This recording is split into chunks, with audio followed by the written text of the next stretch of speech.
In the beginning, there was a tree, and on that tree a fruit, beautiful to look at, desirable for gaining wisdom, good for food. Three simple appeals, three timeless hooks. And in that ancient garden, humanity learned its first lesson about temptation, the ancient pattern. When the woman saw that the fruit was good for food, pleasing to the eye and desirable for gaining wisdom, she took it and ate. Notice the progression. First, the physical appeal, then the aesthetic seduction, finally the intellectual justification. This wasn't just about an apple. This was about the anatomy of desire itself, the modern garden. Today, we no longer stand before a literal tree, but make no mistake, the forbidden fruit is everywhere. It appears on our screens at 3 in the morning, promising connection while delivering isolation. It whispers from the credit card offer, beautiful in its embossed letters, desirable for the status. It promises seemingly good for our immediate needs.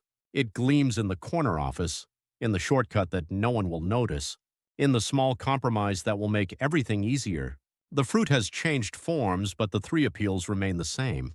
Good for consumption, pleasing to behold, desirable for advancement, the deception beneath. Here's what the serpent understood that we often forget. The most dangerous temptations don't look dangerous. They come wrapped in logic, dressed in beauty, validated by desire. You will not surely die, the serpent promised. And technically, Eve didn't drop dead the moment she bit the fruit. The serpent told a truth that concealed a deeper lie. Sound familiar? One more episode won't hurt your sleep schedule. One white lie will protect their feelings. One compromise of your values is just being realistic. The immediate consequence seems manageable. It's the fracture in our souls we fail to see. The three faces of modern temptation. The physical good for food. Our bodies have appetites, and consumer culture has become expert at exploiting them. The algorithm knows you're hungry before you do. The advertisement creates cravings you didn't know existed. We're told that satisfaction is just one click, one purchase, one indulgence away, and there's always a logical reason you deserve it. You've worked hard, everyone else is doing it. But when does nourishment become gluttony? When does pleasure become addiction? The aesthetic pleasing to the eye. We live in the age of the image.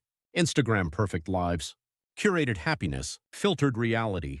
The temptation whispers you need to look a certain way, own certain things, project a certain image.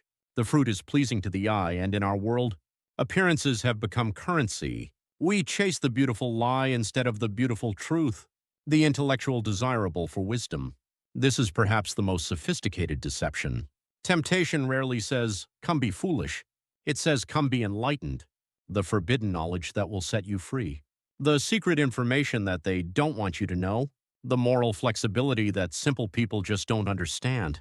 We rationalize our way into darkness, convinced we're pursuing light, cultivating discernment. So how do we develop the sight to see through the serpent's lies? First, we must recognize that not everything desirable is beneficial. Not everything beautiful is true. Not everything logical is right. The fruit looked good. It was good. But it wasn't good for them. Not in that moment, not in that way. Second, we must examine our justifications. When we find ourselves building elaborate arguments for why this particular compromise makes sense, that's exactly when we should pause. Eve didn't stumble into sin. She reasoned her way there. Third, we must understand the difference between prohibition and protection. God didn't forbid the fruit to limit humanity's joy, but to preserve it. Every no from divine wisdom contains a deeper yes to something better, the practice of seeing. Discernment is not paranoia. It's not seeing temptation in every good thing. It's developing the wisdom to ask better questions. What is this really offering me? What is the cost that isn't mentioned? Who benefits from my desire? What am I trying to fill, and will this truly fill it? It's learning to recognize the pattern, the appeal to appetite, the seduction through beauty, the justification through reason. And it's remembering that the most dangerous temptations offer us something real. The fruit really would have opened their eyes, but it would have cost them everything else. The choice remains.